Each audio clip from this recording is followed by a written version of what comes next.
नमस्कार, बहुत स्वागत है आप सभी का हमारा खास प्रोग्राम तब क्या होगा आप देख रहे हैं और मैं हूं आपके साथ अंजलि सिंह। जीवन भर की मेहनत से कमाई गई संपत्ति को सही हाथों में पहुंचाना हर किसी की जिम्मेदारी है, लेकिन एस्टेट प्लानिंग की गलती इस मेहनत को बर्बाद कर सकती है।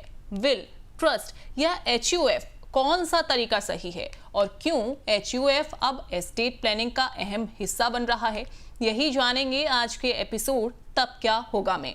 तो आज के शो में देखिए तमाम बातों का जिक्र करने वाले हैं, तमाम मुद्दों के बारे में हम बात करने वाले हैं। तो ऑन द शो हम क्या बात करेंगे वो आप जान लीजिए। एस्टेट प्लानिंग के मूल सिद्धांत आखिरकार क्या हैं, इसके बारे में हम जानेंगे। वहीं HUF बनाने के क्या फायदे हैं, HUF बना रहे हैं, क्या फायदे आपको इससे हो सकते हैं, इसके बारे में विस्तार से जांच करेंगे, विस्तार से बात करेंगे। वहीं HUF के कानूनी पेंच और टैक्स की आखिरकार भूमिका क्या है, विल और नॉमिनी के बीच में आखिरकार क्या फर्क है, ये भी हम आपको समझाएंगे कि विल और नॉमिनी के बीच में आखिरकार क्या फर्क होता है। पारिवारिक विवाद से बचने के क्या उपाय हो सकते हैं, क्योंकि परिवार में कई बार विवाद की स्थिति उत्पन्न हो जाती है, तो पारिवारिक विवाद से कैसे बचा जा सकता है। एस्टेट प्लानिंग का सही तरीका क्या है वो भी हम जानेंगे। अब पहले देखते हैं शामली के एक परिवार की कहानी, जिसने एस्टेट प्लानिंग नहीं की तो किस तरह की मुसीबत उन्हें उठानी पड़ी। शामली के अग्रवाल परिवार ने जीवन भर मेहनत करके 2 करोड़ रुपए की संपत्ति बनाई। पिता के निधन के बाद वसीयत न होने से चारों बच्चों में विवाद शुरू हो गया। कोर्ट केस 8 साल तक चला और संपत्ति मुकदमे में फंस गई। अगर समय रहते विल या HUF के जरिए एस्टेट प्लानिंग की जाती तो परिवार को ये दिन नहीं देखने पड़ते। ये उदाहरण बताता है कि एस्टेट प्लानिंग सिर्फ अमीरों के लिए नहीं बल्कि हर उस व्यक्ति के लिए जरूरी है जो अपने परिवार के भविष्य को सुरक्षित रखना चाहता है। तो देखिए आज के शो में हमारे साथ जुड़ रहे हैं doctor Deepak Jain, founder and director next gen estate planning solutions. Sir बहुत स्वागत है आपका। मैं अपने दर्शकों को बता दूं कि डॉक्टर जैन देश की जाने माने estate and wealth planning expert हैं और करीब 2 दशक से लोगों की एस्टेट प्लानिंग करा रहे हैं। सर शुरुआत करते हैं। पहला सवाल मेरा यही रहेगा आपसे कि अग्रवाल परिवार की जो कहानी हमने अपने दर्शकों को दिखाई, ऐसी क्या गलती उन्होंने कर दी जिससे परिवार को कोर्ट कचहरी के चक्कर काटने पड़े। गलती ये करी कि एस्टेट प्लानिंग नहीं करी। राइट, तो उन्होंने सोचा कि जैसा सब कुछ चल रहा है मेरे जीवन काल में वो चलता रहेगा मेरी मृत्यु के बाद भी। राइट, तो आपको एज्यूम करना नहीं है कि सब कुछ सही चलेगा, आपको इंश्योर करना है कि सब कुछ सही चलेगा जी। और वो इंश्योर आप कर सकते हैं अगर आप अच्छे से अपनी इनहेरिटेंस प्लानिंग करें। आप अपने बच्चों के लिए क्लैरिटी छोड़ के जाएं डॉक्यूमेंट्स के जरिए। राइट, जरूरी नहीं है कि आपने उनको बता दिया वो हो जाए, नहीं, आपने स्ट्रक्चर ही ऐसा बनाया, दस्तावेज ही ऐसा बनाया कि वो ऑटोमेटिकली वो क्लैरिटी क्रिएट करेगा और जिस बच्चे को आप जो देना चाहें उसको पता हो कि मुझे ये मिलने वाला है और ऐसे मिलेगा। वो क्लैरिटी उस इनहेरिटेंस के विवाद को बचाती है। जी सर, एस्टेट प्लानिंग करना कितना ज़रूरी है और इसकी शुरुआत आखिरकार लोगों को कब करनी चाहिए, कैसे करनी चाहिए। अगर कोई मान लीजिए कि सोच रहा है, प्लानिंग ही कर रहा है कि मैं अब एस्टेट प्लानिंग करूंगा, तो कैसे इसकी शुरुआत वो करें। पहली बात तो अगर आपके पास एसेट्स हैं तो और आप मेजर हो, साउंड माइंड के हो, तो आपको अपनी इनहेरिटेंस और एस्टेट प्लानिंग कर लेनी चाहिए। राइट, तो इसमें अमाउंट ऑफ वेल्थ, एज वगैरह का कोई बाउंडेशन नहीं है। आप मेजर होने चाहिए, 18 साल से ऊपर की आपकी उम्र होनी चाहिए, आपके पास कुछ संपत्ति होनी चाहिए। और मैं बताना चाहूंगा, संपत्ति का मतलब ये नहीं है कि आप पे रियल एस्टेट होनी चाहिए। आप पे एक बैंक अकाउंट है, एक यूट्यूब अकाउंट है, आपके पास एक मोबाइल फोन है, तो वो सब संपत्ति है। राइट, तो वो संपत्ति है और आप चाहते हैं कि मेरे बाद ये मेरी इच्छा से बटे, जिसको मैं देना चाहूँ उसको मिले, उतनी ही मिले, उसी तरह मिले और उस समय मिले। ये सुनिश्चित करने के लिए आपको इनहेरिटेंस प्लानिंग करनी चाहिए। राइट, कैसे करनी चाहिए? सबसे पहले आपको अपने एसेट्स की लिस्ट बनानी चाहिए। मेरे पास ये है, अगर कल को मेरे को कुछ हो जाता है तो मैं चाहता हूं ये चीज इसको मिले, ये चीज इसको मिले, या सब चीजें एक जने को मिल जाए, जैसे भी आप चाहते हैं। वो क्लैरिटी आपको क्रिएट कर। अगर जिसको मैं देना चाहता हूँ उसको कुछ हो जाए तो उस सेकंड बेस्ट ऑप्शन क्या है देने का। आपको दोनों नाम कम से कम लिख के रखने पड़ेंगे और फिर दस्तावेज क्रिएट करने पड़ेंगे कि हाँ अब ये इंश्योर कर रहा हूँ कि जो मैं चाहता हूँ वही हो। जी, डॉक्यूमेंट सर कौन कौन से होने चाहिए इसमें, जो दस्तावेज स्टार्टिंग में रखें? तो इसमें दस्तावेज, कई सारे दस्तावेज हैं जो हेल्प करते हैं इनहेरिटेंस और एस्टेट प्लानिंग में। पहला है विल, वसीयत, है ना। हर इंडियन एडल्ट के पास एक वसीयत जरूर होनी चाहिए जो सुनिश्चित करेगा कि किसको क्या मिलेगा, कब मिलेगा, कैसे मिलेगा। दूसरा डॉक्यूमेंट जो आपके पास होना चाहिए वो है एसेट इंफॉर्मेशन शीट। जब आपकी मृत्यु हुई है तो जो इंफॉर्मेशन है, जो आपके पास नॉलेज है, इंफॉर्मेशन है, सूचना है, उसकी भी मृत्यु हो जाती है ना। आपको किस किस से पैसे लेने, किस किसको कितने देने, तो आपकी मृत्यु के बाद एक तरीके के लोग तो आएंगे, दूसरे तरीके के लोग एकदम से गायब हो जाएंगे। जी, राइट।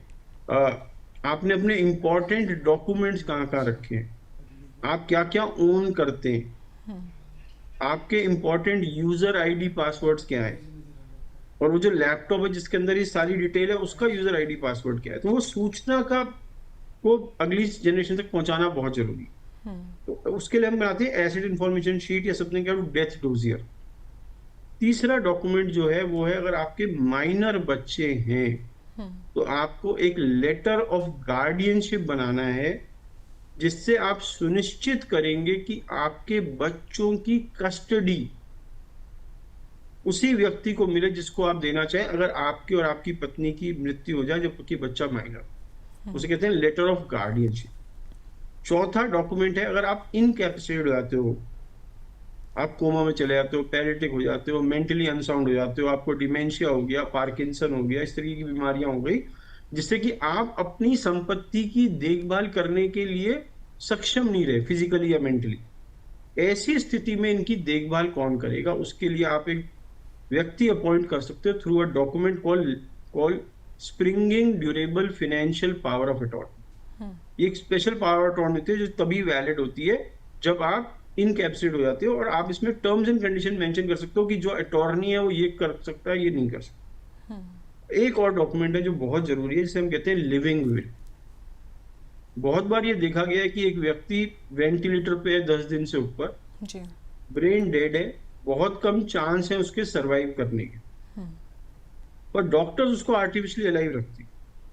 क्यों? क्योंकि वो लीगली ऑब्लाइज नहीं करने के लिए, और हो सकता है कुछ डॉक्टर ये सोचते हो हमारे पैसे बन रहे हैं इसके शरीर पे।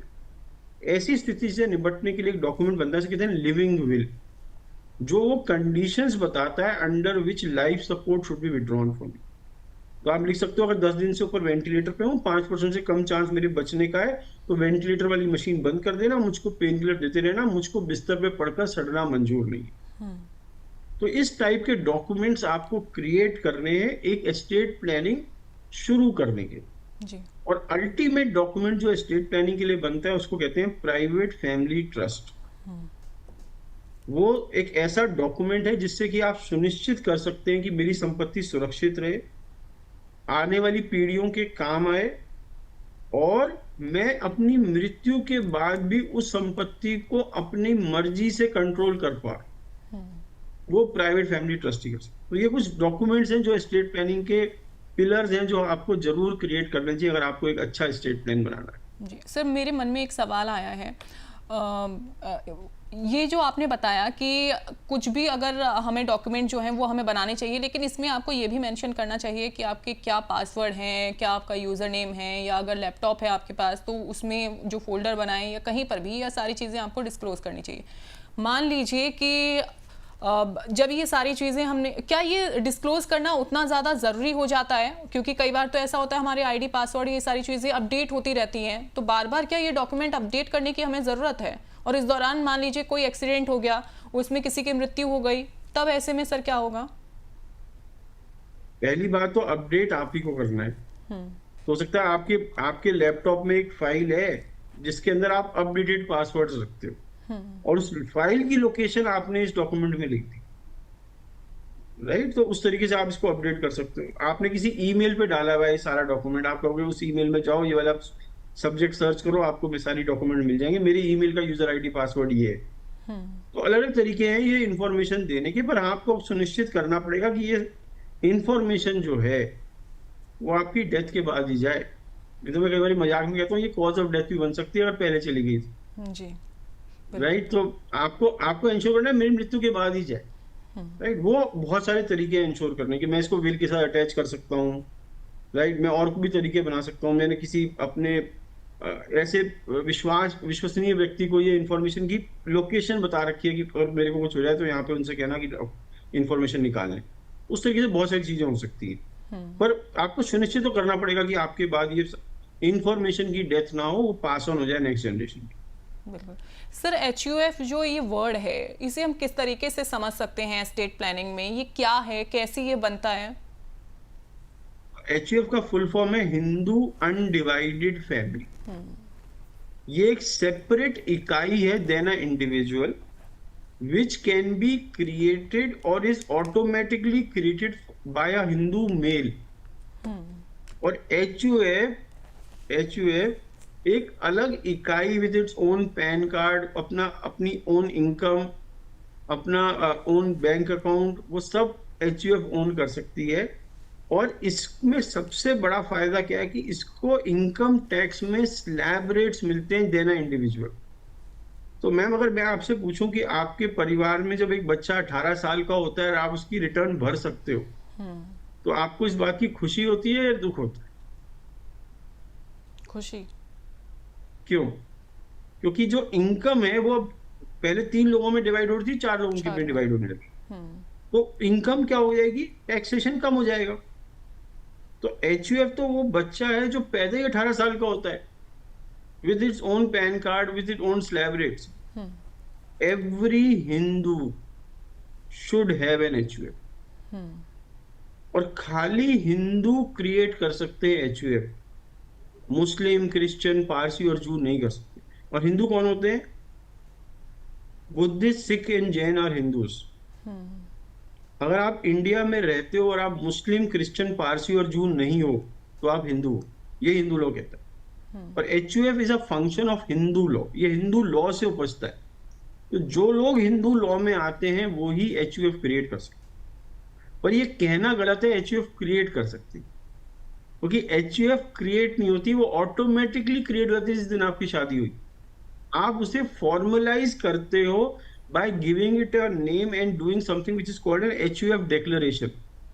आप एक डिक्लेरेशन देते हो कि ये मेरी HUF है, उसका नाम ये है, इसके को पार्टनर्स ये हैं, इसमें मेंबर्स ये हैं और इसका कर्ता ये व्यक्ति है, और इसमें इनिशियली हमारी ये कैपिटल डली।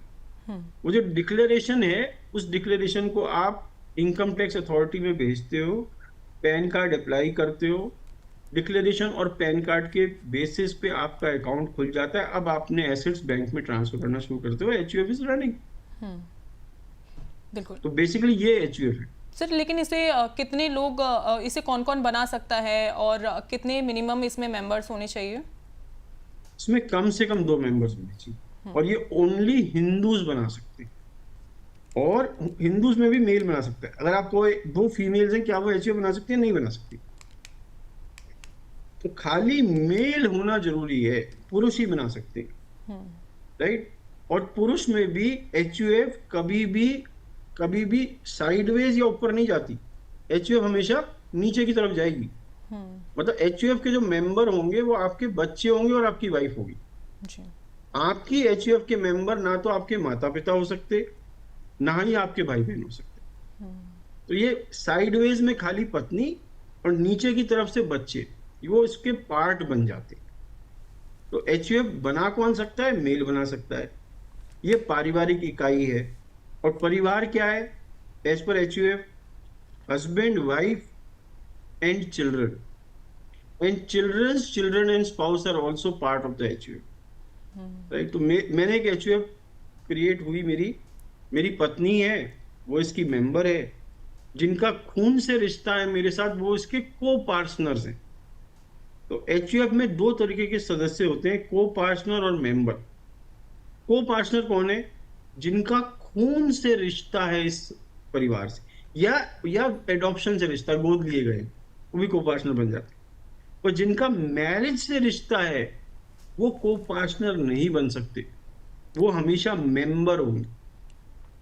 फर्क क्या है को पार्टनर और मेंबर में? को पार्टनर्स एचयूएफ का डिवीजन कराकर अपना हिस्सा मांग सकते हैं, मेंबर डिवीजन नहीं मांग सकता। पर कल को डिवीजन हुआ तो उनको बराबर हिस्सा मिलेगा जो एक को पार्टनर को मिलेगा। ठीक? कर्ता हमेशा एल्डेस्ट को पार्टनर बनेगा। तो मैंने ये नहीं कहा एल्डेस्ट मेल को पार्टनर बनेगा, मैंने कहा कर्ता हमेशा एल्डेस्ट को पार्टनर बनेगा। मतलब अगर आप एक पति हैं जिसके परिवार में 3 बच्चे हैं और आपकी डॉटर एल्डेस्ट है, तो वो आपकी मृत्यु के बाद ऑटोमेटिकली कर्ता बन जाएंगे। ये हमने 2005 में जो हिंदू सक्सेशन अमेंडमेंट एक्ट है उसके अनुसार हमने चेंज कर दिया। एल्डेस्ट को पार्टनर बिकम्स द कर्ता ऑफ द एचयूएफ, राइट। ये कुछ बातें हैं जो एचयूएफ के बारे में आपको जाननी जरूरी है, जिससे कि आप एक एचयूएफ को प्रॉपरली रन कर पाए। जी बिल्कुल सर, इसके बेनिफिट्स आखिरकार क्या हैं फिर? मैं चाहूंगी कि थोड़ा सा आप एग्जांपल देके भी हमारे दर्शकों को समझाइएगा। सबसे पहला बेनिफिट है ये अलग एंटिटी है और इसको स्लैब रेट मिलते हैं जो एक इंडिविजुअल को। तो आज की डेट में एक एंटिटी के स्लैब रेट में 2.5 लाख रुपए तक की इनकम ओल्ड रिजाइम में टैक्स फ्री है, न्यू रिजाइम में 3 लाख रुपए तक की है। तो अगर आपने एक बैंक फिक्स डिपॉजिट कराई एचयूएफ के नाम जिसमें 2.5 लाख रुपए की इंटरेस्ट की रिटर्न आ रही है, अगर ये पर्सनल नाम पे होती, मेरी इनकम ऑलरेडी 10 लाख या 12 लाख से ऊपर है, तो इस पर 30% टैक्स दे देता मैं। पर यही एफडी अगर एचयूएफ के नाम हुई हुई है, वहां पे 2.5 लाख रुपए की इनकम आई तो 2.5 लाख रुपए तक टैक्स फ्री। तो इससे टैक्स की बचत हो सकती है अगर आप इसे ठीक से स्ट्रक्चर करो, राइट। पर स्ट्रक्चर करते हुए ध्यान रखिएगा एक क्लबिंग का प्रोविजन है, इसमें जो व्यक्ति एचयूएफ में पैसे लगाता है उसकी इनकम के साथ क्लब हो जाती है, उसको बचाना है, उसके तरीके होते हैं बचाने जी, राइट। दूसरा फायदा क्या है, इसमें इनहेरिटेंस ऑटोमेटिक होती है ना। मेरा बच्चा जो है वो पैदा होने से पहले अपनी माँ के कोख में इसका पार्ट बन जाता है, उसका हिस्सा है, राइट। तो इसमें ऑटोमेटिक इनहेरिटेंस होती जा रही है और ये 4 पीढ़ी तक नीचे जा सकती है इनहेरिटेंस। मेरे ग्रेट ग्रैंड चिल्ड्रन तक मेरी एचयूएफ सर्वाइव करेगी अगर किसी ने उससे पहले फिनिश नहीं करा, डिसॉल्व नहीं करा या पार्टीशन नहीं करा, तो इसमें ऑटोमेटिक इनहेरिटेंस है। तो ये इनहेरिटेंस प्लानिंग के लिए भी कुछ लोग यूज करते हैं जो कि इसमें कुछ कमियां हैं पर कुछ फायदे भी हैं एचयूएफ, राइट। ये इसका दूसरा फायदा है जी। तीसरा फायदा क्या है, ये एक पारिवारिक इकाई है जिसमें मुखिया के पास बहुत सारी पावर्स है, पैसे को खर्च करने की, संपत्ति को यूज करने की। और कई बार वो कुछ परिवार में जरूरी होता है कि मुखिया के पास वो पावर हो कि परिवार की भलाई के लिए वो एक पैसा इस्तेमाल कर सके, जो कि पारिवारिक पैसा है, जो किसी इंडिविजुअल का पैसा नहीं, राइट। क्रेडिटर प्रोटेक्शन या एसेट प्रोटेक्शन मुझे इतना ज्यादा नहीं लगता, क्योंकि जो इंडिविजुअल का शेयर है वो बैंक्स अटैच कर सकते हैं, वो कोर्ट अटैच कर सकता है, तो मुझे वहां पे ज्यादा फायदा एचयूएफ का नहीं दिखाई देता जी। सर, एस्टेट प्लानिंग के लिए अगर विल, ट्रस्ट और एचयूएफ की अगर हम बात करें तो इन सब में से सही ऑप्शन क्या है, किसे चुनना चाहिए? ये कहना बहुत मुश्किल है, क्योंकि ये डिपेंड करेगा आपकी जरूरत के जी। ये इंडिविजुअल टू इंडिविजुअल चेंज होगा, है ना। कुछ परिवार के लिए विल अच्छी होगी, कुछ के लिए एचयूएफ अच्छी होगी, कुछ के लिए ट्रस्ट अच्छी होगी। अगर आपकी एक सिंपल फैमिली है जिसमें शायद एक ही बच्चा है, आपको ये भी फिक्र नहीं है कल को उनको क्रेडिटर्स का इशू आएगा, अपने स्पाउसेस से इशू आएगा, तो may be will is more than enough, right. अगर आप संपत्ति परिवार में ही रखना चाहते हैं तो एचयूएफ कुड बी अ वे। पर अगर आपको इन सब में इशू है कि मेरे बच्चे को पैसा मिलेगा, वो क्या करेगा, उसके स्पाउस या उसके और लोग इसको ले तो नहीं जाएंगे, कल को उसको क्रेडिटर उससे लेना जाए, कल को उसको आपको ये डर है कि ये बच्चा ठीक से इस पैसे को मैनेज नहीं कर पाएगा, तो ट्रस्ट बिकम्स बेटर। तो ये डिपेंड करेगा कि आप चाहते क्या है, आपकी परिवार में रिलेशनशिप्स कैसी हैं, आपके बच्चे कैसे हैं और उनके स्पाउसेस कैसे, राइट। इन सब चीजों को देखकर हम आपको बता सकते हैं कि आपके लिए ये वाला डॉक्यूमेंट बेटर होगा दूसरा, पर जरूरी नहीं है इनमें से एक बनाओ। आप एक आप एक विल बना सकते हो जिसमें पैसे एचयूएफ को दे रहे हो बेनिफिशियरी की तरह। आप एक ट्रस्ट बना सकते हो जिसकी बेनिफिशियरी एचयूएफ है। एचयूएफ अपनी ट्रस्ट बना सकता है। तो इनको मैरी करके कंबाइन करके भी बहुत सारी चीजें करी जा सकती हैं। तो आप इनको ये मत सोचिए कि मुझे इनमें से एक बनानी है। मैं तीनों चीजें भी हो सकती है, मेरी विल भी है, ट्रस्ट भी है, एचयूएफ भी है। इसमें बहुत सारे लोगों की है तीनों चीजें, राइट। बहुत सारी की तीनों चीजें आपस में इंटरकनेक्टेड भी हैं। तो ये मत सोचिए कि इनमें से एक बनानी है। आप ये देखिए आपकी जरूरत क्या है और किस कॉम्बिनेशन से वो जरूरत बेस्ट पूरी हो सकती है, और उसके लिए आप एक अच्छे एस्टेट प्लानिंग लॉयर से मिले, वो आपकी गाइडेंस हेल्प करे। बिल्कुल। तो ये आपकी ज़रूरत पर डिपेंड करता है कि आपके लिए बेहतर कौन सा हो सकता है। एचयूएफ के बारे में हम बात कर रहे हैं, विस्तार से हम जानकारी सर से ले रहे हैं। देखिए, आपके मन में अगर कोई सवाल है तो आप भी अपना सवाल जो है वो पूछ सकते हैं। बहुत ही आसान सा तरीका है हमसे जुड़ने का, अपना सवाल पूछने का। क्या करना है आपको व्हाट्सएप उठाना है और अपना सवाल एस्टेट लिखकर हमें भेज देना है। नंबर हम आपको बता देते हैं 9354027995। इस नंबर पर आपको एस्टेट लिखकर अपना सवाल व्हाट्सएप कर देना है। इसके अलावा फेसबुक के जरिए, एक्स हैंडल के जरिए और देखिए यूट्यूब के जरिए भी आप अपना सवाल पूछ सकते हैं। और जो हमारा प्रोग्राम है यूट्यूब पर तब क्या होगा प्रोग्राम में आप जाएंगे, वहां पर डिस्क्रिप्शन बॉक्स में आप देखेंगे तो डॉक्टर दीपक जैन का नंबर भी वहां पर हमने मेंशन किया हुआ है। आपके मन में कोई भी सवाल है आप डायरेक्ट उनसे कांटेक्ट भी कर सकते हैं। कमेंट सेक्शन में आप अपना सवाल छोड़ सकते हैं, आपके सवाल को हम अपने प्रोग्राम में शामिल करेंगे। तो अमर उजाला द बोनस के विभिन्न प्लेटफॉर्म्स पर बड़ी संख्या में देखिए दर्शकों के अब सवाल भी आ गए हैं। उनमें से कुछ सवालों को हम शामिल कर लेते हैं। लखनऊ से राजीव पांडे हैं, वो पूछ रहे हैं कि क्या एचयूएफ केवल हिंदू परिवार ही बना सकते हैं? या एचयूएफ केवल हिंदू बना सकते हैं, non Hindus can not create N HUF. पर कौन हिंदू है ये मैंने आपको पहले बताया। अगर आप मुस्लिम, क्रिश्चियन, पारसी और जू नहीं हो और आप इंडिया में रहते हो तो आप हिंदू हो। बुद्धिस्ट, सिख और जैन भी हिंदू हैं, वो भी एचयूएफ बना सकते हैं। और अगर आप हिंदू हैं, किसी भी फॉर्म के में हिंदुइज्म को फॉलो करते हैं तो आप एचयूएफ बना ही सकते हैं। बिल्कुल, तो केवल हिंदू ही एचयूएफ जो है वो बना सकते हैं। अलीगढ़ से सर मोहित दक्ष हैं, वो पूछ रहे हैं कि क्या एचयूएफ में नई संपत्ति जोड़ी जा सकती है? आप अपनी कोई सी भी संपत्ति एचयूएफ में ऐड कर सकते हो, पर ऐड करने के बाद जो इसमें इनकम आएगी वो आपके हाथ में टैक्सेबल है, क्योंकि क्लबिंग का प्रोविजन है। तो आप एक अच्छे टैक्स सलाहकार से मिलकर ही ट्रांसफर करिए, जिससे कि ये क्लब ना हो और एचयूएफ की इनकम मारी जाए। और उसके कुछ तरीके होते हैं करने के, जो एक अच्छा टैक्स सलाहकार आपको बताएगा। पर क्या आप, अगर आप मुझसे पूछते हैं क्या मैं अपनी पर्सनल प्रॉपर्टी एचयूएफ में दे सकता हूँ, बिल्कुल दे सकते हो, आप गिफ्ट कर दीजिए। बिल्कुल सर। एक और सवाल हम लेंगे, चंडीगढ़ से हैं, साक्षी बत्रा हैं, उनका सवाल आया है। वो पूछ रहे हैं कि एचयूएफ की कमाई का जरिया क्या होता है? एचयूएफ की कमाई का जरिया बिजनेस हो सकता है, इंटरेस्ट हो सकता है, डिविडेंड हो सकता है। एचयूएफ शेयर्स ओन करे, डिविडेंड मिल सकता है। एचयूएफ को इंटरेस्ट मिल सकता है फिक्स डिपॉजिट से, बॉन्ड से, जो एक इंसान कमा सकता है। पर हाँ, एचयूएफ की कमाई का जरिया सैलरी नहीं हो सकता, प्रोफेशनल नहीं हो सकता कि मैं चार्टर्ड अकाउंटेंट ने एचयूएफ बना ली अपनी और चार्टर्ड अकाउंटेंट की फीस एचयूएफ लिया।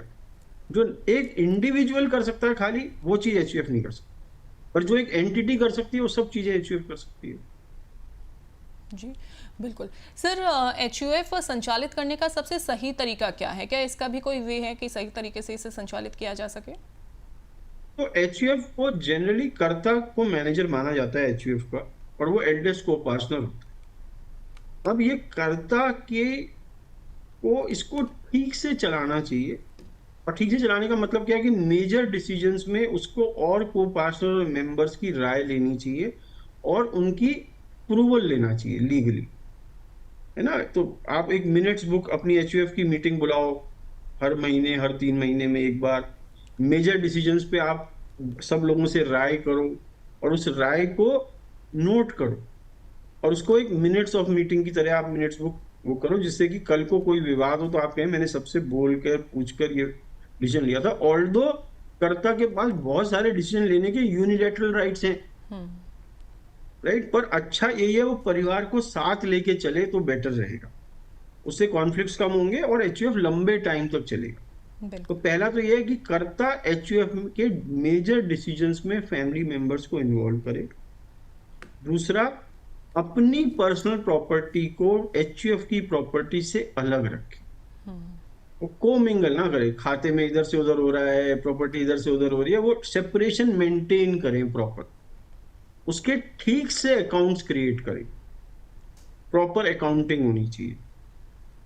और जब भी आप एचयूएफ बनाएं, उसमें कोई जना ऐड हुआ हो तो आपकी जो डिक्लेरेशन डीड है उसको अमेंड करके उसमें लिखें कि अब हमारे में ये सदस्य ऐड हो गया है, या इस व्यक्ति की मृत्यु हो गई, अब ये इसके प्रेजेंट मेंबर्स, उसकी भी एक पूरी सिस्टम मेंटेन करें कि अब ये किस किस का सामान है, किसके है ना। तो वो बिल्कुल क्लैरिटी क्रिएट करें उसमें, और लिखित रख करना इसको बेटर है देन ओरल आप वो करें। तो ये एक अच्छा तरीका है एचयूएफ को चलाने। बिल्कुल सर, बहुत सारे ऐसे लोग हैं जो कि बाहर रह रहे हैं, विदेशों में रह रहे हैं, एनआरआई हैं, तो क्या वो भी भारत में एचयूएफ बना सकते हैं? एनआरआई कैन बी अ कर्ता and creator of HUF, right. पर इसमें इंडियन एसेट्स ही आ सकते हैं, आप ये मान के चलिए। मैंने एक एचयूएफ बनाई जिसमें यूएस के एसेट्स डाल दूं, ये जरा मुश्किल काम है। पर मेरा अगर मेरी संपत्ति इंडिया में है, मेरे बैंक मेरे पे कुछ शेयर्स हैं इंडिया में, वो मैं अपनी एचयूएफ इंडिया में डाल के even a non resident can transfer it. Taxation अलग मुद्दा है कि उसको टैक्स कैसे हो ना, वो डिपेंड करेगा आप किस कंट्री में बेस्ड हो, उस कंट्री के लॉज क्या हैं, ग्लोबल इनकम को, वो अलग मुद्दा है। पर क्या आप कर सकते हैं लीगली, आप बिल्कुल कर सकते हैं, राइट। जो नॉन रेजिडेंट इंडियन है उसको फेमा के लॉज को देखना पड़ेगा while transferring assets to a HUF and while redeeming assets from an HUF. अगर आप पैसा कुछ डाल रहे हो तो गिफ्ट के बारे में क्या बोलता है, फॉरेन एसेट्स के बारे में या इंडियन एसेट्स एचयूएफ में डालने के बारे में।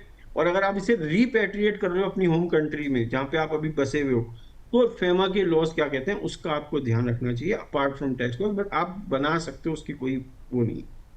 जी सर, कोई अनमैरिड बेटा है और पिता की मृत्यु हो जाती है, उसके बाद कर्ता यानी मुखिया के तौर पर पिता के नाम के एचयूएफ को अपने नाम क्या वो करवा सकता है? एचयूएफ में अगर ये अनमैरिड बेटा एल्डेस्ट को पार्टनर है तो ये ऑटोमेटिक कर्ता बन जाए, राइट। हाँ, आपने कहा पिता और ये बेटे ही थे, दो जने, और पिता की मृत्यु हो गई, अब ये सिंगल इंडिविजुअल हो गया, तो अब एचयूएफ नहीं रही, फैमिली कहां बची, अब तो इंडिविजुअल बचा है, सारी संपत्ति इसकी है एज इंडिविजुअल। तो डिपेंड करेगा पिता की मृत्यु के बाद कौन कौन सरवाइव करता है। अगर खाली ये व्यक्ति है तो एचयूएफ खत्म हो गई, इंडिविजुअल प्रॉपर्टी हो गई। अगर और लोग भी हैं, ये सबसे एल्डेस्ट को पार्टनर है, तो ये ऑटोमेटिक कर्ता बन जाएगा। पर एचयूएफ का नाम वही रहेगा जो पहले था, जो पिता के टाइम था, नाम चेंज नहीं होगा, राइट। हाँ, अगर ये एल्डेस्ट नहीं है, इससे बड़ी इसकी बहन है, तो वो कर्ता बन जाएंगी, पर नाम वही रहेगा, ये को पार्टनर की तरह इसका हिस्सा रहेगा जैसे है। जी, लेकिन सर अब क्या पहली निसंतान पत्नी की मृत्यु के उपरांत पुनर्विवाह के पश्चात दूसरी पत्नी पुराने एचयूएफ की सदस्य हो सकती है, या फिर बिल्कुल नए सिरे से एचयूएफ बनाना उन्हें होगा?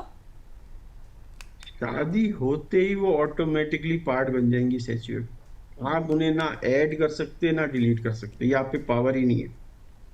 एचयूएफ का सबसे बड़ी खूबी क्या है, इसमें रिटन लॉ है, लॉ डिसाइड करता है इसका कौन पार्ट बनेगा और कौन, आप पे अधिकार नहीं है डिसाइड करने, है ना। आप अपनी पहली पत्नी को ऐड नहीं कर सकते और दूसरी पत्नी को रोक नहीं सकते ऐड होने से, तो आपके पास दोनों ऑप्शन नहीं है। इसमें सब कुछ ऑटोमेटिक होता है, लॉ ने डिफाइन किया हुआ है, राइट। और उसमें रिलेशनशिप डिफाइन की हुई है, नाम नहीं डिफाइन किया हुआ। वो कहता है आपके पत्नी और बच्चे आपके एचयूएफ के ऑटोमेटिक मेंबर बनेंगे। मैं आपको एक और सिचुएशन देता हूँ, सपोज आपका तलाक हो गया और आपके बच्चों की कस्टडी आपकी पत्नी को मिल गई और आपकी पत्नी ने दूसरी शादी कर ली, तो क्या आपकी पहली पत्नी के बच्चे इस एचयूएफ का पार्ट रहेंगे? बिल्कुल रहेंगे। और आप उनको इस एचयूएफ से निकालना चाहो तो भी नहीं निकाल सकते, उनका जो हिस्सा है वो तय है। आप उनके हिस्से की विल भी नहीं बना सकते, विल खाली अपने हिस्से की बना सकते हो। तो एचयूएफ में सब कुछ ऑटोमेटिक होता है, आप पे अधिकार खाली उसको देखना है किसको दूंगा मैं, जीते जी एज करता।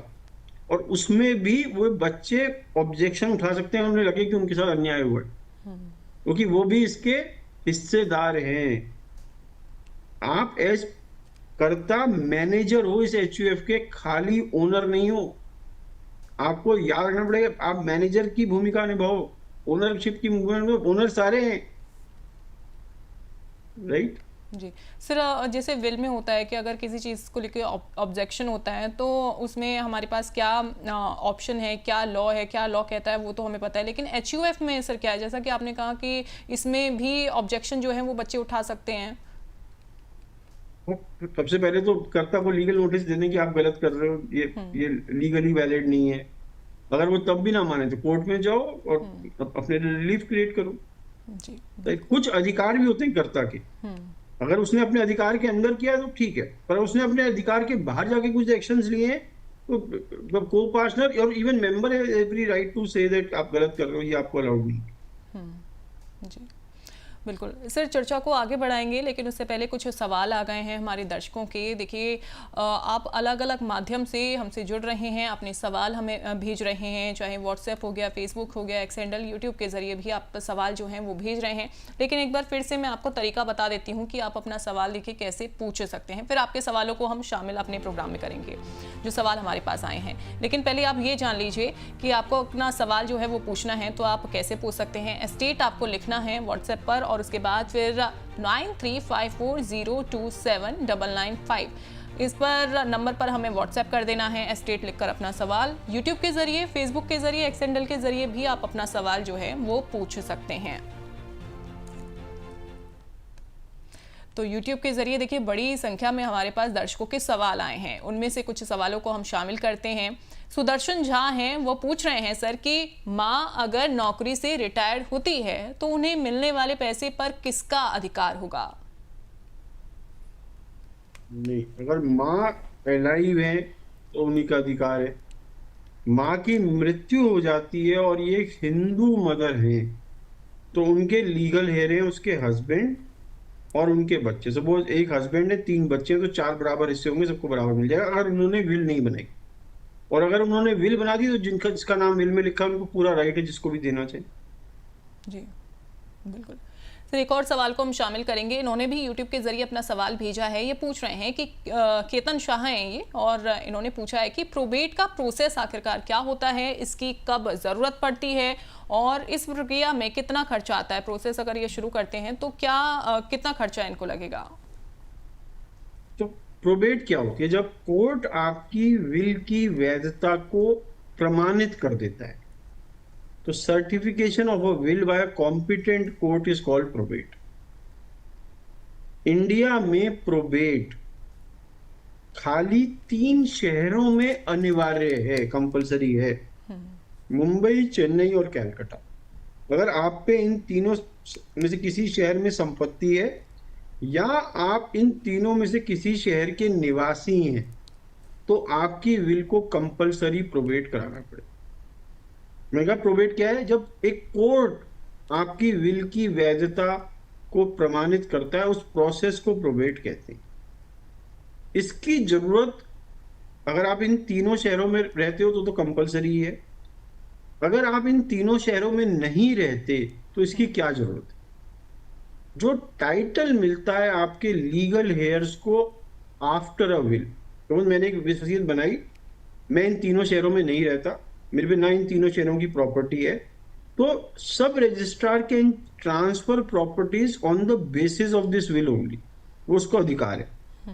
पर जो टाइटल मिलेगा विदाउट प्रोबेट मेरे बच्चों को इस प्रॉपर्टी को, जिसको म्यूटेशन विदाउट विल कहते हैं, वो इतना अच्छा नहीं होगा जितना अच्छा तब होता अगर इन बच्चों ने विल को प्रोबेट भी करा लिया होता।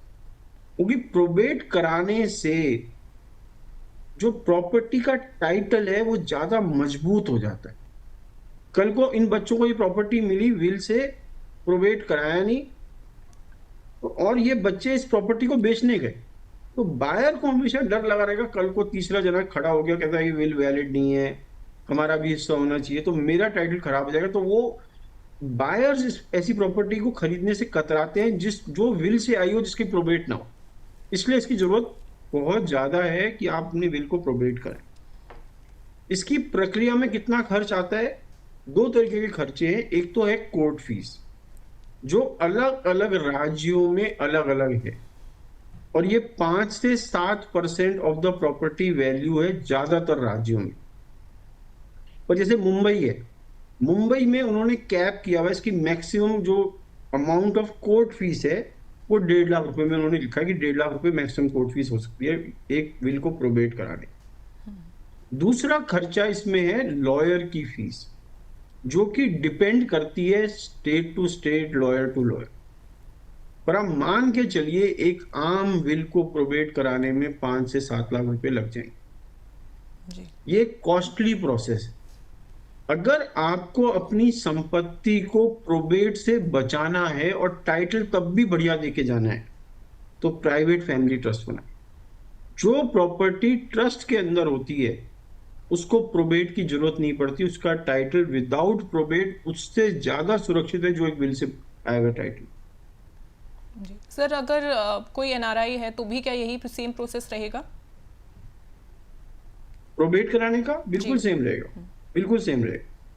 उसे इंडिया आना पड़ेगा, इंडिया में विल को प्रोबेट कराना पड़ेगा, उसमें वही प्रोसेस लगेगा जैसे इंडिया में होता है, राइट। तो क्योंकि मैं मान के चल रहा हूँ ऐसे व्यक्ति की विल है जो इंडिया में बनाई गई है। जी। अगर वो विदेश में बनी हुई विल है तो वहां पे प्रोबेट होगी, यहाँ पे प्रोबेट नहीं। जी सर, महेश चंद जैन हैं, उनका सवाल आया है, वो ये पूछ रहे हैं कि अगर माँ के नाम संपत्ति है तो परिवार में उसका बंटवारा किस तरह होगा?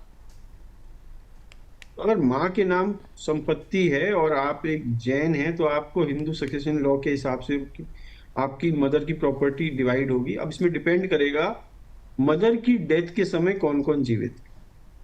तो अगर आपके फादर जिंदा है, मतलब उनके हस्बैंड जिंदा है, तो उनका एक शेयर है, और सारे बच्चों का एक एक शेयर है। सपोज उनके 3 बेटे हैं, 2 बेटियां हैं, और एक हस्बैंड अलाइव है, तो 6 हिस्से हो जाएंगे, 1/6 हर हिस्से। अगर किसी बच्चे की मृत्यु हो गई हो और उसके बच्चे जिंदा हैं तो उनको अपने पेरेंट्स का शेयर मिल जाएगा। सपोज आपकी एक बहन है जिसकी डेथ हो गई पर उसके 2 बेटे अलाइव हैं, तो जो बहन का 1/6 हिस्सा है वो दोनों बेटों में 1/12 1/12 बढ़ जाए, राइट। और ये मैं मान के चल रहा हूँ एक हिंदू फीमेल है जिन्होंने विल नहीं बनाई और उनके ये लोग जीवित हैं, तो ये संपत्ति ऐसे बटेगी। जी बिल्कुल। सर, अगर कोई महिला है जिसका डिवोर्स हो गया है, उसके पास कोई नाबालिग बच्चा है, अब अपने और अपने बच्चों के साथ क्या वो एक साथ HUF बना सकती है? अगर ये बच्चे खाली फीमेल्स हैं तो HUF नहीं बन सकती, मेल होना अगर जरूरी हाँ, एक मेल ही HUF बना सकता है। और मेल HUF कब बना सकता है? शादी के बाद। है।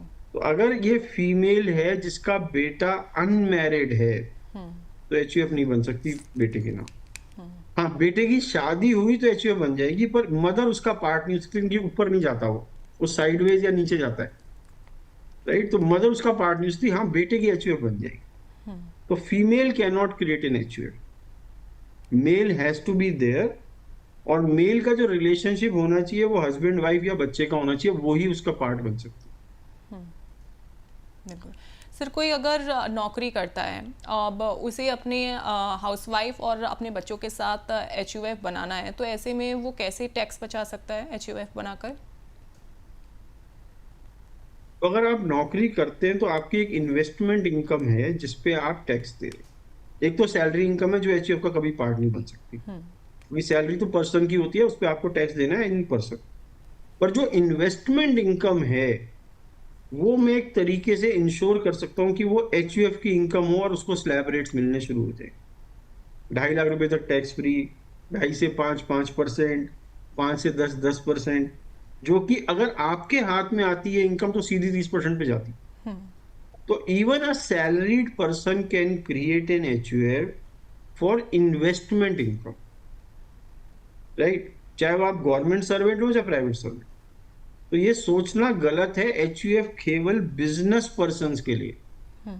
अगर आप एक हिंदू हैं, मेल हैं, तो आपको अपनी HUF जरूर बनानी चाहिए।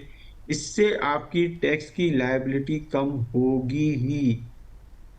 बिल्कुल सर, ये तो हमने बात की HUF कैसे बनाना चाहिए, किन बातों का ध्यान हमें रखना चाहिए, लेकिन क्या HUF को कभी खत्म भी किया जा सकता है? तो HUF को पार्टीशन कर सकते हैं, कंप्लीट पार्टीशन। कंप्लीट पार्टीशन मतलब सारे को पार्टनर मेंबर्स को उनका हिस्सा दो पर डिसॉल्व करो। That is possible. Partial partition of HUF की एक जने को निकाल दिया, बाकी सब रहे, वो अलाउड नहीं। वो इनकम टैक्स में उसकी प्रॉब्लम्स थी, इसलिए उसको डिसअलाउ कर देंगे। पर complete partition of HUF is allowed, जिसको कर्ता इनिशिएट कर सकता है, पर सारे को पार्टनर्स को इस पे साइन करेंगे तो ही पार्टीशन होगा। कर्ता अलोन पार्टीशन नहीं कर सकता। क्या इसमें सबका हिस्सा बराबर है? बराबर होगा अगर बाय डिफॉल्ट बराबर है। पर अगर को पार्टनर मेंबर्स में आपस में समझौता हो जाए तो ये भी हो सकता है कि सारा हिस्सा वो पिता को दे दें, अपने पास 1-1 रुपया ले लें उसमें। तो इन अनइक्वल हो सकता है अगर आपस में एग्रीमेंट। बिल्कुल। तो HUF को आप कंप्लीटली जो है उसका पार्टीशन आप जो है वो कर सकते हैं। और HUF के बारे में सर आपने विस्तार से जानकारी हमारे दर्शकों को दी है। इसके अलावा एस्टेट प्लानिंग के बारे में भी विस्तार से आपने बताया और साथ ही ये भी बताया है कि एस्टेट प्लानिंग करना बहुत ज़्यादा ज़रूरी है। और देखिए, इसे जितना जल्दी आप कर लें उतना जल्दी उतना ही आपके लिए बेहतर भी रहेगा। और जो डॉक्यूमेंट्स आपने बताए हैं कि डॉक्यूमेंट चाहिए, इसमें आप विल रख सकते हैं। इसके अलावा आपको एस्टेट इंफॉर्मेशन सीट जो है वो आपको चाहिए होती है। साथ ही आपको लेटर ऑफ गार्जियनशिप आपको बनाना इसमें ज़रूरी होता है। और भी बहुत सारे डॉक्यूमेंट्स का सर आपने जिक्र किया है। तो ये जब आप प्लानिंग करें, जब आप बनवाएं, तो इन डॉक्यूमेंट्स को ज़रूर आप साथ में रखें। सर बहुत शुक्रिया आपका विस्तार से जानकारी देने के लिए। धन्यवाद। तो देखिए, जीवन भर की मेहनत से बनाई गई संपत्ति की सुरक्षा एस्टेट प्लानिंग से ही संभव है। विल, ट्रस्ट या HUF सही रास्ता चुनें ताकि आपकी कमाई आपके अपनों के काम आए। एस्टेट प्लानिंग सिर्फ टैक्स बचत नहीं बल्कि जिम्मेदारी की समझ है।